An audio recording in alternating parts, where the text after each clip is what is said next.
Christie, who is working with the Romney campaign, joins us live. What does this change? Nothing.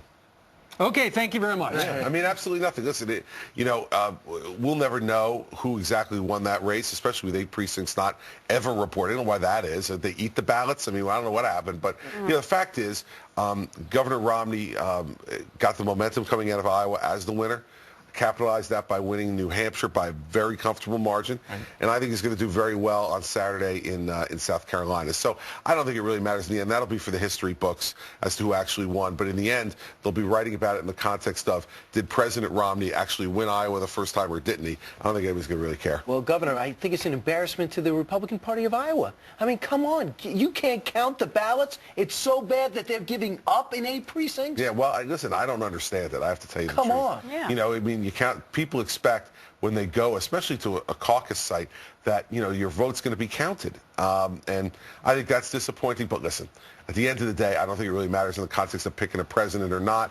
I think we all would have liked that certainly, but we knew that night, even with an 8-vote margin, that it was virtually a tie, and I was happy. I teased Governor Romney, called him landslide after winning his winning by 8 votes, and he had great sense of humor about it. And I think he's on to South Carolina and trying to make sure that he does the best he can there. Well, I hope that he has sense of humor about some of the other things that you have said, because it's caught the attention of the media and regular old Americans as well too, that you have come out and said some things that maybe don't completely align with Mitt Romney. Like, you said you wish that he had a more charismatic personality. Now, yesterday you said that, yeah, he should probably release his tax returns right now, even though he's not going to release them until April 15th.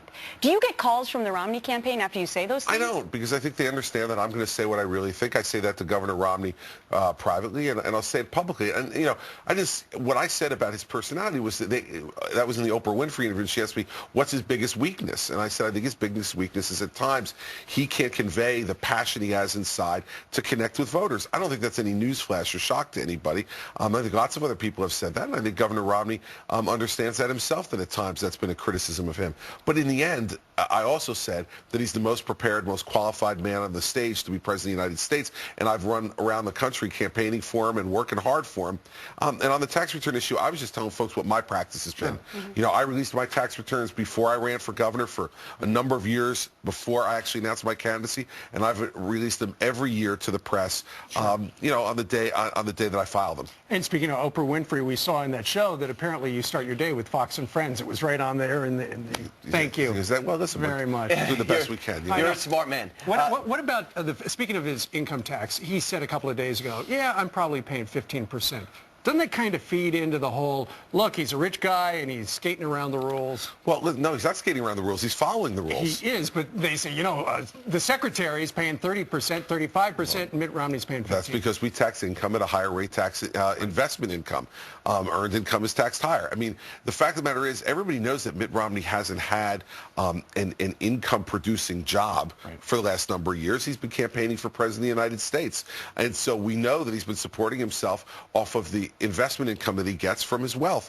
Also, it's no shock that Mitt Romney has great personal wealth. He financed a large part of his campaign 4 years ago himself. So nobody should be surprised about that. And in the end, I don't think it's going to be a big issue, but that's why I'm an advocate for releasing tax returns, because then you get the story out there and we move on to talking about creating jobs. The president's failed 3 years as president so far, how our image around the world has deteriorated, and that's what we need to be talking about, not this stuff. Well, Governor, you're also you know politics as well as anybody, and you know what you would do, and you also know what the right move would be. He's rich, made $250 million. Most people can't relate to that, but they respect it.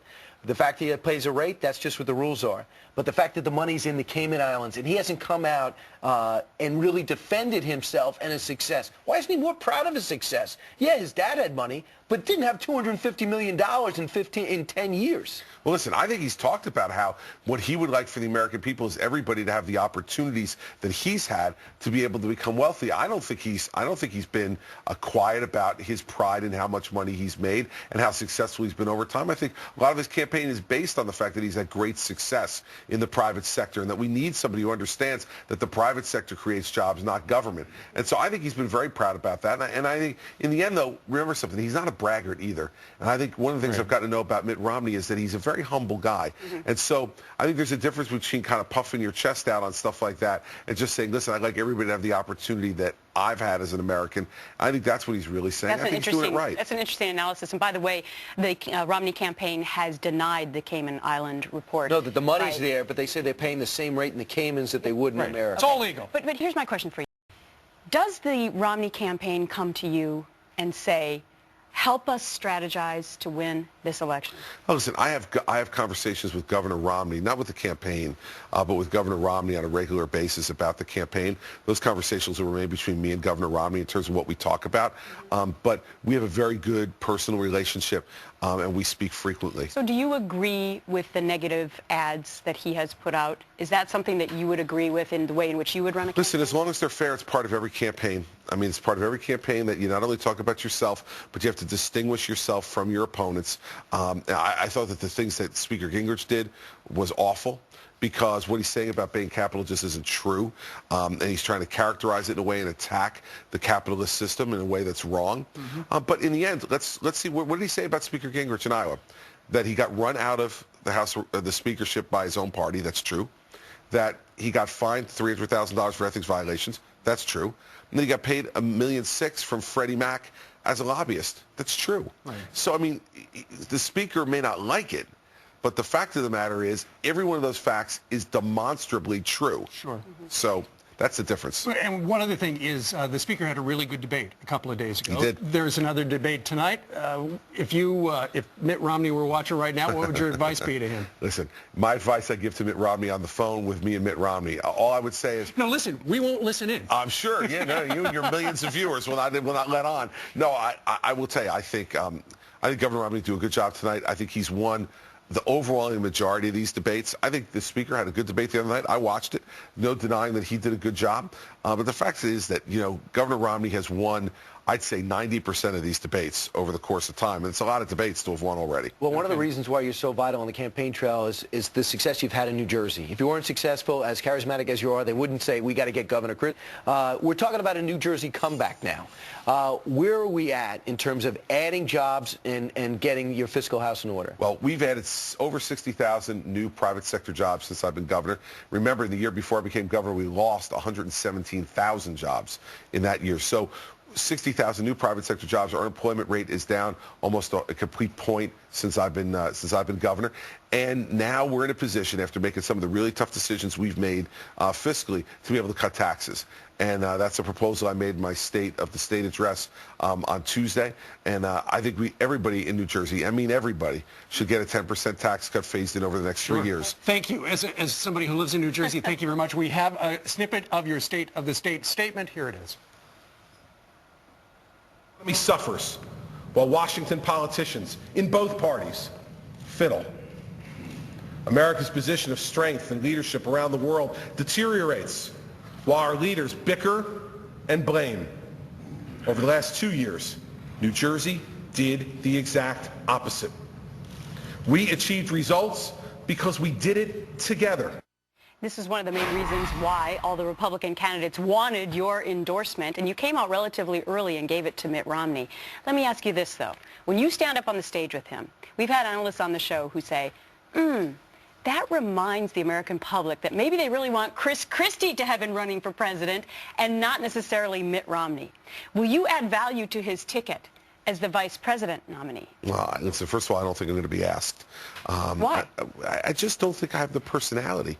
You can't work for somebody? You don't have the personality? No, I don't think I have the personality to be vice president. I think, certain people are good at being number two, and certain people are being better at being number one.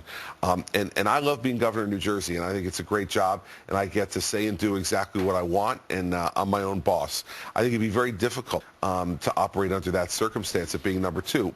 But in saying that, it's also an extraordinarily important job. Yeah. And so my view is I don't expect to be asked. If I am asked, I will certainly sit and talk to Governor Romney about it and listen. But if you're a betting guy, and I know he is, I know Ducey's a betting guy, I would bet on me being governor of New Jersey after November 12th. It's mainly track betting, though. Well, I understand, all legal. Right. It's still legal, but it's out of control, Governor. Thanks for your intervention. Listen, we're here for an intervention. We're here to help. But, Governor, finally, now you're seeing the presidential campaign up close and personal. You knew kind of what was going on. Now that you've seen it and tasted it, does this make you more or less wanting to get into it in the future?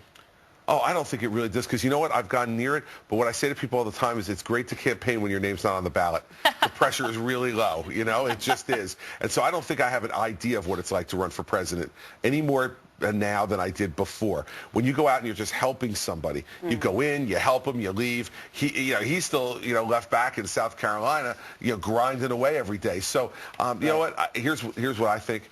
I think he's going to be a really good president, and I think he's going to be elected in November, and the country's going to be a lot better off for it. And by the way, it's the New York Giants, but we got to go. We don't have any time for your response. I'm sorry, pal. They train in New Jersey. They do. Play They live in New Jersey. But it's not right. Eli lives in New Jersey. The only thing New York about them is that NY on their helmet, and when they win the Super Bowl, they're going to have their party. You are a better debater than Newt Gingrich. I'm stumped. I have no comeback. All right, Governor, thank you very much. We know you're busy. Great to see you in person. Thank you. Coming up on the